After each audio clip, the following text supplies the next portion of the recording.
Hey audio people, welcome back to the channel. MrAyrit here, and today we're reviewing a pretty crazy amplifier. It's the LTA Z10e that was sent to me by a friend of the channel. Thank you so much. I'm going to drop his a link to his YouTube channel down below.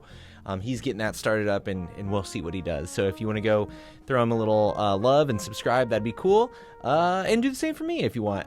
So the question here is like, how do I go about reviewing a $7,000 amplifier? I mean, this thing is crazy. It's a estat amp. It's a regular headphone amp. It's got tubes inside of it. It's an integrated amp, so you can run speakers off of it. So it's a gigantic, huge amplifier. It's literally like this big, right? So we're not even gonna, like, I can't show it to you here because it's just too crazy. So we'll B-roll it and stuff like that.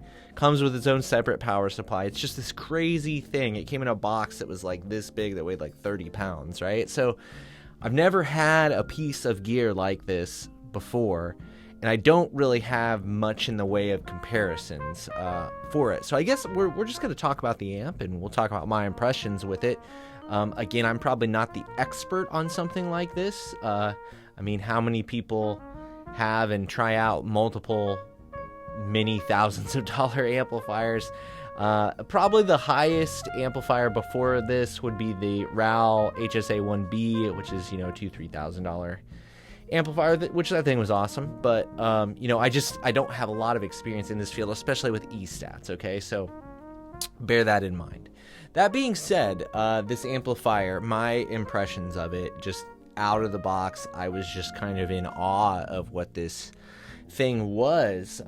It's massive, it's beautifully built.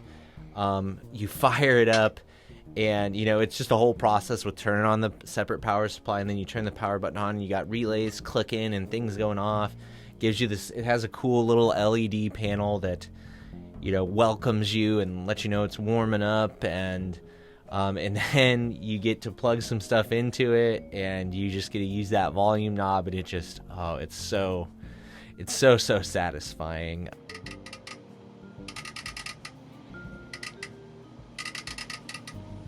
It's very similar. The volume control is very similar to the A90D, and it's got those relays that click every time you turn. It's really cool system. And so just all of that stuff was really fun for me, and just it's an experience to kind of use it and to fire it up for the first time, which is really cool.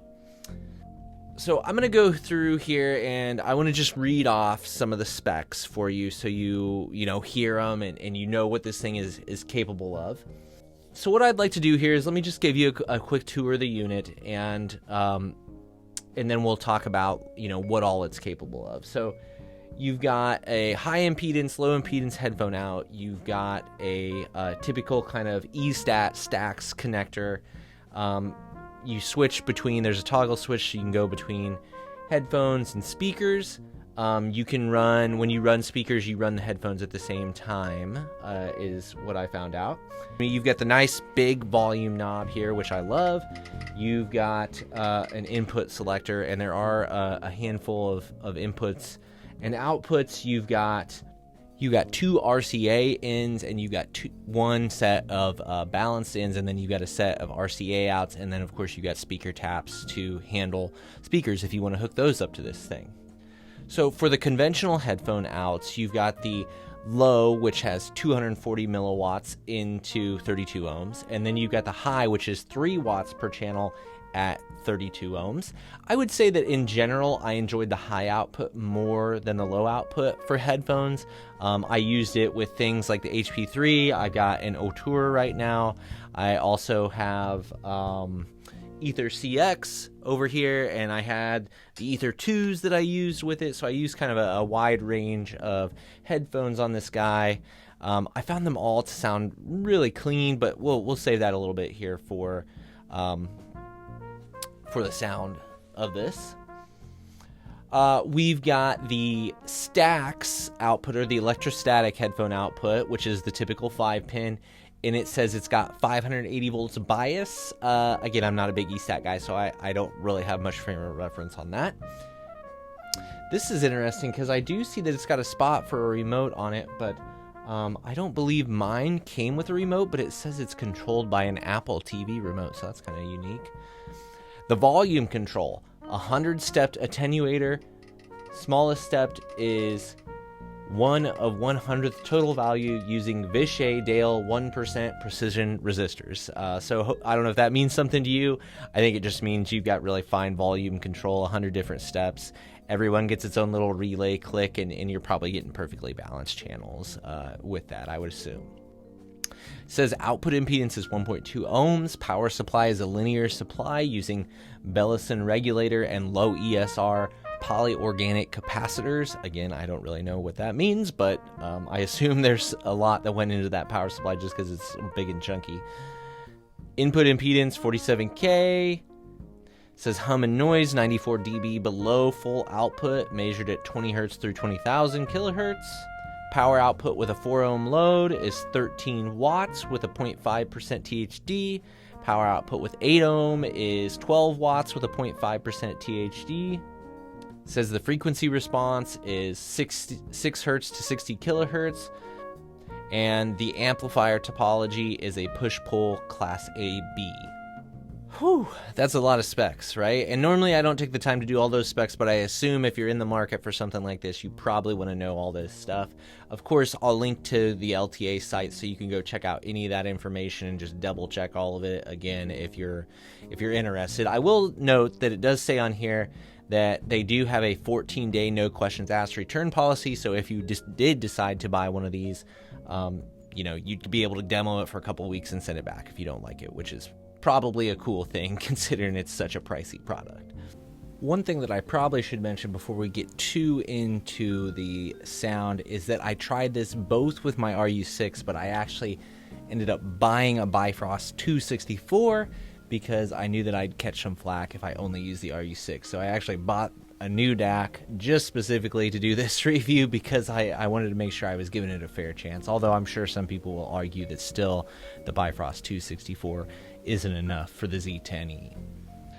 Okay, so all that being said, let's get into how I think this thing sounds. Now, I'm going to go over my impressions. Really, it was pretty similar across all the headphones I tried with it, but you might specifically be wanting to know e-stats. So I'll talk about regular, my regular normal planar and dynamic headphones first, and then we'll talk about the Stax X9000 and 009 because I did have both of those on hand as well, sent by the same friend. None of this is like affiliate or sponsored or anything like that, so it's just my honest opinions that you're getting here. So what I would say is that the Z10e is, like, as far as what I've heard, this is like the pinnacle of just super clean audio. Now, I think it's interesting because it does have tubes in it, but I wouldn't say this sounds really like a tube amp at all. If anything, the one really tubey quality to it is just how smooth it is. It is a very, very smooth amplifier, but also just being like extremely detailed at the same time. So hyper clean, very neutral, tons of detail, but super, super smooth at the same time. So it's just a very level-headed, just very capable amplifier. And any headphones I tried on it, they all sounded just dead clean. I mean, the background is just dead silent.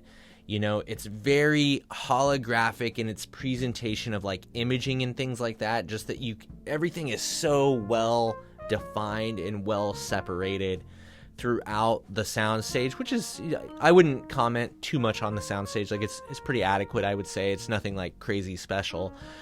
But just, man, the precision in which everything is presented is pretty impressive, which it should be for $7,000, right?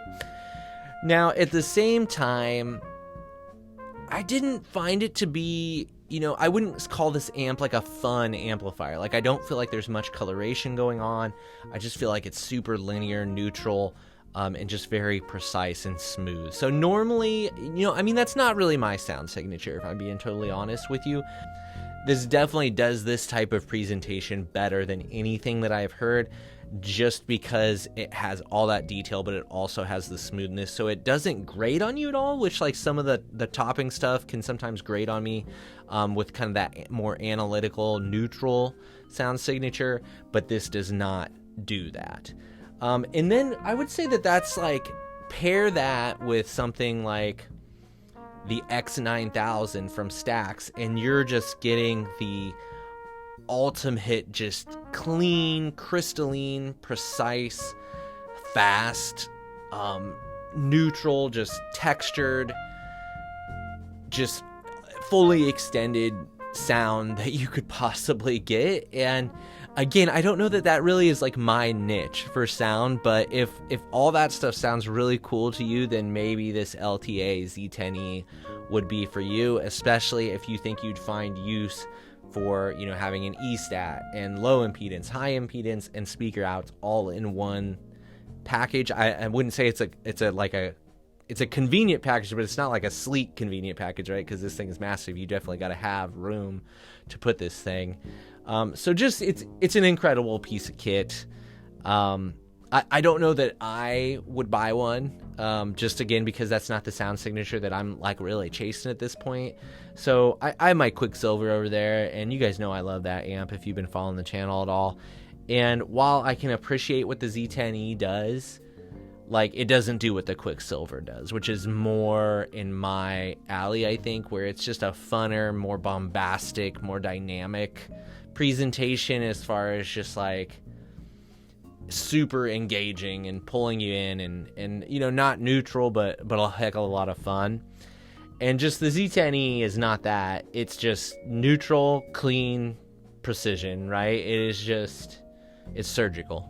It's a surgical piece of kit, and if you're chasing that kind of a sound, I could see you going for it. I'd have a hard time spending that money on it. I mean, if you think about the LTA Z10e plus the X9000, that's like $13,000, which I like the first home that I bought was a mobile home for $13,500. So like literally costs as much as you know, one of the homes that I lived in. So it better be doing some pretty special things, and it does. But how many people would I recommend looking at it? I mean, not unless you have, like, if $7,000 you can bat an eyelash at, then yeah, okay, go for it. Otherwise, I mean, I think there's stuff on the market that you're going to get pretty close to what this sound signature is for a fraction of that money. Probably the A90D probably gets pretty close to it for a fraction of the money.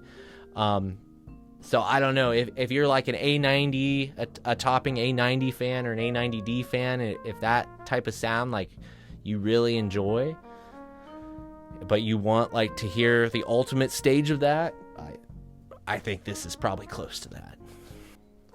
One thing I would say about the sound signature too is just it does sound timbre-wise pretty natural, but again, just with how clean and precise everything is, it's almost like it just seems like it kind of elevates above what I would call like a natural presentation, because it is so just surgical and precise that I don't feel like I encounter, you know, that clean of presentation in much of the audio that I hear in just my everyday life. So it's different in that regard. But as far as like timbre and stuff like that, I mean, voices sound normal, string plucks, all that stuff just sound just so detailed to the nth degree that it really is quite impressive to listen to. So I hope you found that helpful. Again, very difficult for me as a teacher to review a $7,000 amp, because regardless of how objectively impressive it is, I'm just never going to be able to approach it from an objective perspective when you're spending thousands of dollars. It's difficult, right? It's difficult. So thank you to my friend that sent this out. I appreciate that. And of course, thanks for watching. Feel free to ask questions below. I did use this amp quite a bit, so if you have any other, you know, questions that you'd like to hear, I'd be happy to answer them, or try to. As always, I appreciate you watching, and stick around for more headphone content specifically related to the Z10e. Here is I'll be doing a comparison between the X9000 and 009 from Stax, so you'll definitely want to stay tuned for that one, I think. Thanks, and hopefully I'll see you in the next one.